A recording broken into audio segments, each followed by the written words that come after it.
আজ মা এসেছে আমাদের বাড়িতে। মায়ের শরীরটা খারাপ, তার জন্য মায়ের সাথে সময় কাটাতে কাটাতে আমার আর ভিডিও করার কথা মাথাতেই ছিল না। কিন্তু ওদিকে দেখি আমার ছেলে আম নিয়ে বসে পড়েছে ক্যামেরার সামনে। যদিও এই আমগুলো আমার মা এনেছে, মানে অদ্রিজের দিদু এনেছিল অদ্রিজের জন্য, যেহেতু এখন আমের সিজন চলছে।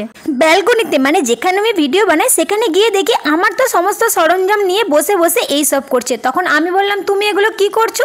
তখন অদ্রিজ আমাকে বললে, মা দিদুর তো শরীরটা খারাপ, তুমি দিদুর কাছে থাকো, আমি আজকে তোমাকে ভিডিও বানিয়ে দেবো। আর এইটা আমি আমার দিদুর জন্য বানাচ্ছি। যদিও পুরোটা দিদুর পেটে না গেলেও অর্ধেকটা দিদুর পেটে, অর্ধেকটা অদ্রিজের পেটে, আর কিছুটা আমাকেও দিয়েছিল টেস্ট করার জন্য।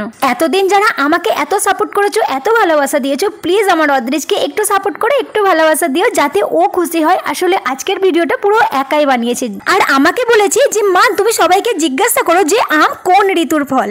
তাই আজকের প্রশ্ন এটাই। আর গতকালের উইনাররা হলো মধুস্মিতা, তাসফিয়া, জুই, নওরিন আর মনিরা।